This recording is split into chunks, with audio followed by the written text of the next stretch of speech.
Prologue. I believe the first seeds for this book were planted some 20 years ago. I can remember the exact day I realized I was woefully ignorant of the rules of culinary theory.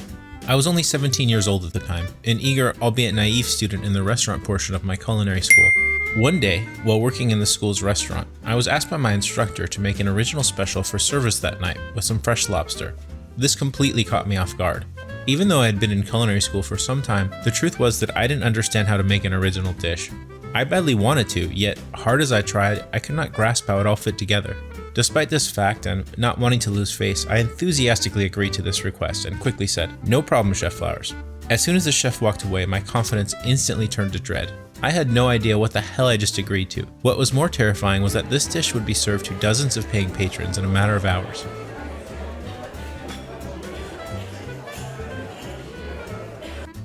And so, with a knot of anxiety in my stomach, I scurried to my book bag in a mad frenzy, trying to find any cookbook with a lobster recipe. I frantically flipped through the pages, hoping desperately that I could haphazardly stitch together someone else's recipe out of what we had in the kitchen.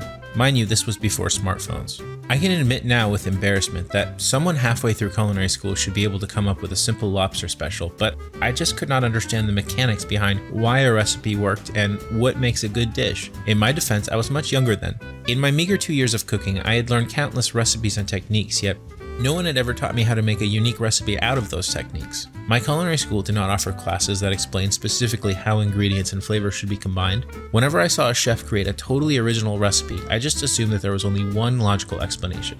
It was very simple. Magic. Surely they were just using some form of culinary witchcraft. These creations were mysterious amalgamations of ingredients and flavors that were not actually created, but rather channeled through their creator like a divine prophet, disseminating unearthly culinary manna upon us all. When I would watch cooking competitions on television with mystery ingredients, I assumed that these culinary masters were simply conduits of that celestial frequency that allowed them to instantaneously create amazing dishes out of thin air.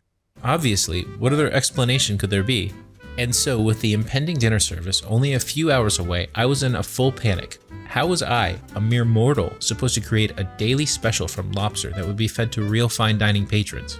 I did not possess the celestial frequency needed to accomplish such a task. So, still clueless as to what I was going to serve, I began to make a court bouillon of sorts in which to poach my crustacean friends. As I dropped the lobsters into their boiling exodus, I could see the look of disappointment on their faces. They knew I was a fraud and that their lives would end in a dish of abject mediocrity. I found myself wanting to switch places with them. Being boiled alive seemed a much more honorable fate than the shame of serving an amateur dish to dozens of people. After the lobsters were poached, I proceeded to expertly break down the meat. I knew how to break down a lobster. In fact, I had hundreds of cooking techniques in my quiver from which I could draw from with confidence, yet I could not translate those techniques into a unique dish. Still clueless as to what this dish would be, I went through the motions of preparing the lobster meat. I remember hoping that a spontaneous earthquake would overtake the school, canceling the dinner service and relieving me of my task. Finally, and with some help from an instructor's aide, I did at the last moment come up with an edible, albeit unextraordinary dish. I believe it was something like lobster tail with a veloute sauce and a timbale of vegetable rice pilaf. I drizzled chive oil on top and garnished it with an unrestrained fistful of chopped parsley, so that it might at least give off the illusion of real haute cuisine. I narrowly made it through service that night, but as nerve-wracking as it was for me, I was grateful it had happened. It left many lingering questions in my mind about the nature of food and what it takes to make a dish work. It started me on my quest to create a method. From that day forward, I was determined to figure out the secret to artfully combining flavors and ingredients. From then on, every chance I was given, I tried to create a unique dish. Some of those first creative efforts were triumphant, but many of them were so terrible I would not feed them to my dog. However, I appreciate what those failures taught me also. They were stepping stones for me to grow. I would not have learned without them. I still learn from my failures on a daily basis. I promise you, most great chefs have ruined more dishes than most beginners have even tried to make. It's an unavoidable step of learning and half the fun. After several decades of asking this question, what is the recipe for creating a recipe? I've discovered that great food is a consequence of understanding the elements of culinary mechanics. While I can't explain all of this in one succinct video, my book, Theoretical Gastronomy, The Elements of Culinary Mechanics, goes into excruciating detail about all of these specific elements. This channel will go through all of them as well, and moreover, we talk about the patterns of these elements that are ubiquitous and repeat themselves across time, space, history, geography.